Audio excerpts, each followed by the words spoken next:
the challenges, strengths, weaknesses, and compulsions. But in this present position, as chairman of the Reconciliation Council, I think he has the most challenging jobs of his career. And I wish him well, because in his success lies my success. So, it is important that we see eye to eye. It is important that we engage, we connect, and we exchange views, frankly, honestly, in a candid manner. And this is exactly what we did yesterday when he was at the Foreign Office. We had an extensive meeting, in my view, a constructive one, in which we discussed a host of things, but the particular focus was how to steer the peace process forward. A challenging task. I would also like to add the timing of this visit is significant. Why do I give so much importance to this timing? Because it is taking place after a number of historic events. The peace agreement signed on the 29th of February in Doha between Taliban and the US was a historic agreement. I recall my first engagement with Secretary Pompeo when he visited Islamabad, when I had just taken over as foreign minister. And he very clearly said, the road to Washington leads via Kabul. We have traveled far beyond Kabul. But I do understand how important Kabul is for Pakistan.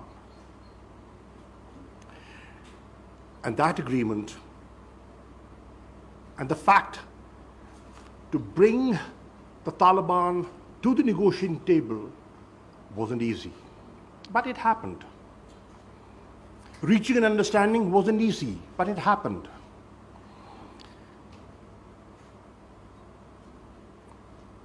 The decisions taken by the Lower Jirga on the 9th of August weren't easy, but they were taken. The commencement of the intra-Afghan negotiations on the 12th of September is a step forward. The second round of APAPs that took place on the 31st of August in Kabul, in my view, was again a step in the right direction.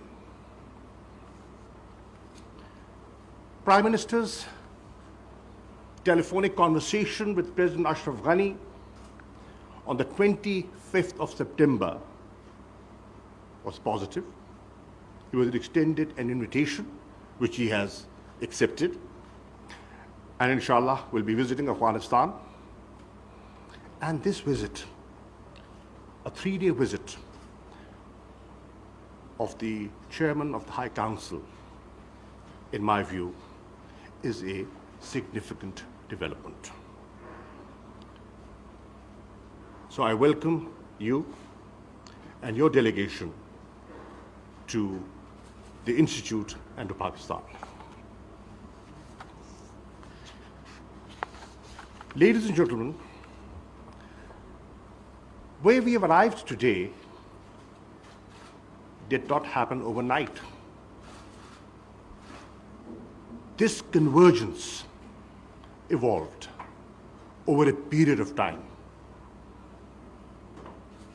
We learned through experience mistakes. Unless you recognize them, how do you overcome them? Today, there is a new environment internationally supportive of a political settlement.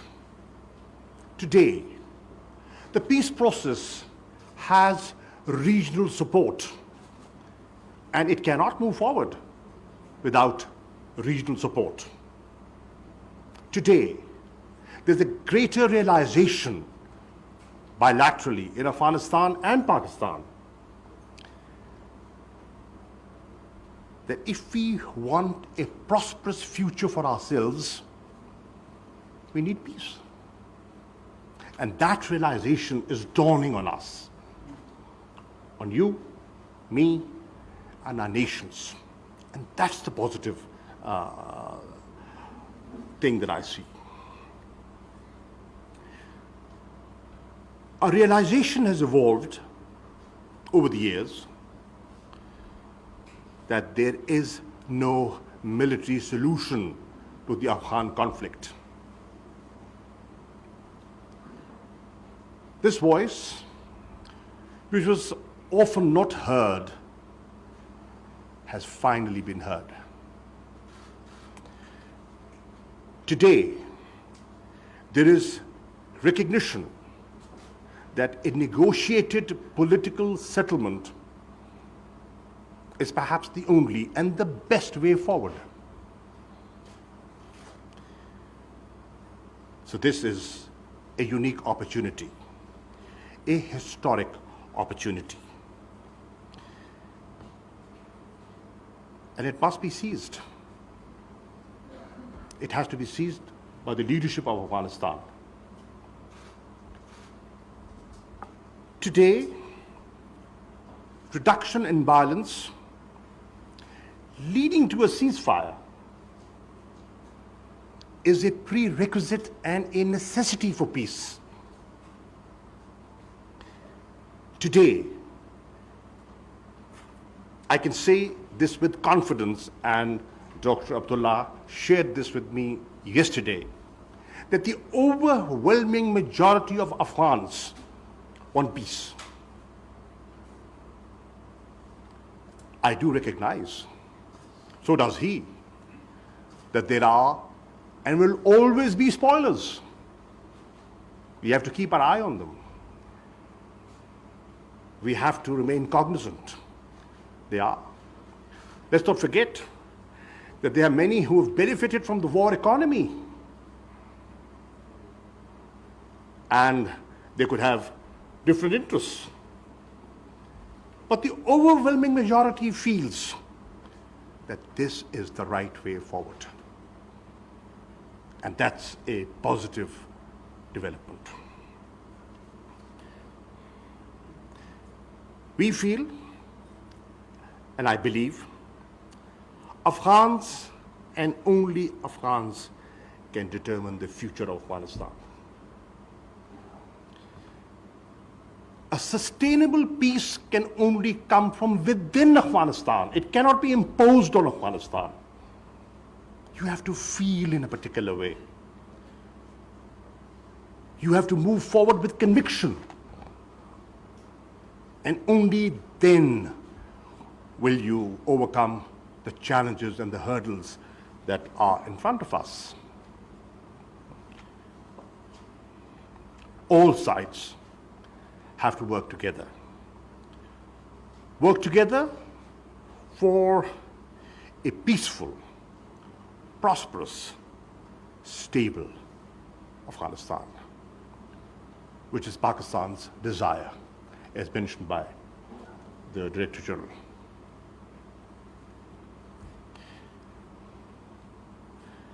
Ladies and gentlemen, peace has many dividends. I'd like to share a few with you. If we want regional connectivity, and I see a lot of opportunity for Pakistan when I look west of Pakistan, beyond Afghanistan, into Central Asia, the regional connectivity to promote trade and investment, then peace is essential. It cannot happen without peace. If we want to see CASA 1000 and the Tapi gas pipeline to become a reality, then peace is a prerequisite. If we want to enhance bilateral trade, and there are huge opportunities between us, and promote investments into this region, then peace is essential. If we want Afghan refugees to return back to their homeland in a dignified, honorable way, then peace is a requirement. And there is another requirement: recognition of the mistakes of the past. Unless we recognize that, how do we move forward? Let's not shy away from reality. Let's accept reality and add a new chapter to our bilateral relations. Build a common future for ourselves. Whenever we have cooperated, we've benefited. We have stood by each other, and you know that. We've supported Afghans and Afghanistan, and you've gained from that. So, a relationship of cooperation and understanding is the only way forward. I do realize that the road ahead is going to be bumpy. It's not going to be easy. And let's not fool ourselves. It won't be handed over to us on a platter. One will have to work for it.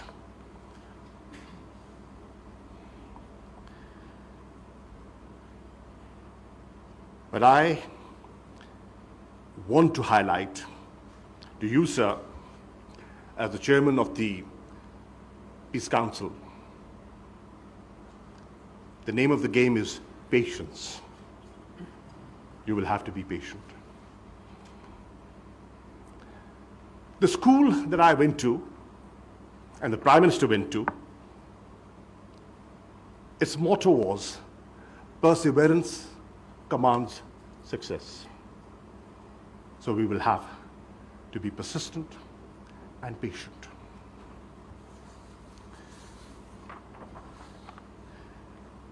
Security and stability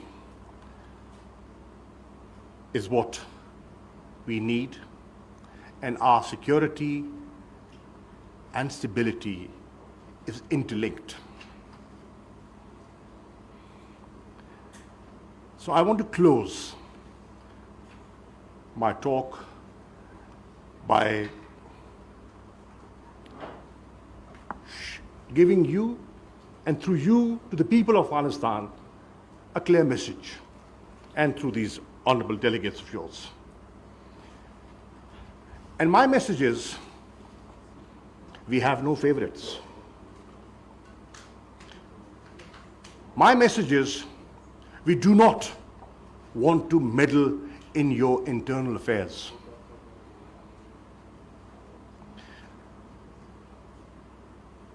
My message is, we respect and want to respect your sovereignty, your independence, and your territorial integrity.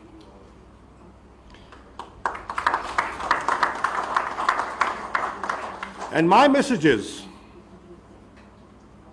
whatever consensus evolves through your dialogue and your negotiations, we, as the people of Pakistan, will accept the will of the people of Afghanistan. And that's the way it ought to be. It is important for us. And if I can borrow from the book of former President Ayub Khan, Dr. Abdullah, we want to be friends, not masters. And that's the paradigm shift. And that's the new realization and the recognition if we have to coexist in peace and build a common future. So I conclude by wishing you success, and I want to assure you and your delegation of our complete support. Thank you. मुज़ाकरात में अमन अमल पर तफसीली गुफ्तगू हुई। Intra Afghan मुज़ाकरात अमन अमल के लिए अहमियत के हामिल हैं। अफ़गानिस्तान में अमन व इस्तेहकाम पाकिस्तान के लिए अहम है। अफ़गान मफ़ाहमती अमल की कामयाबी हमारी कामयाबी है और इंटरनेशनल कम्यूनिटी भी अफ़गान मसले के सियासी हल की हामी है। कासा 1000 तापी गैस पाइपलाइन की तकमील, तिजारत के फ़रोग़ और अफ़गान महाजरीन की वापसी के लिए अफ़गानिस्तान में अमन व इस्तेहकाम नागुज़ीर है। अफ़गान क़यादत को हुसूल अमन के लिए मवाक़ों से फ़ायदा उठाना चाहिए। अमन अमल को नुकसान पहुँचाने वाले अनासिर से भी बाखबर रहना होगा। हमें हक़ाइक़ को तस्लीम करते हुए मुश्तरका मुस्तक़बिल के हुसूल के लिए आगे बढ़ना है। अफ़गानिस्तान के आला सतह मफ़ाहमती काउंसिल के चेयरमैन की हैसियत से डॉक्टर अब्दुल्ला की जिम्मेदारियाँ चैलेंजिंग हैं। इन जिम्मेदारियों से ओहदा बरा होने के लिए नेक तमन्नाओं का इजहार करते हैं।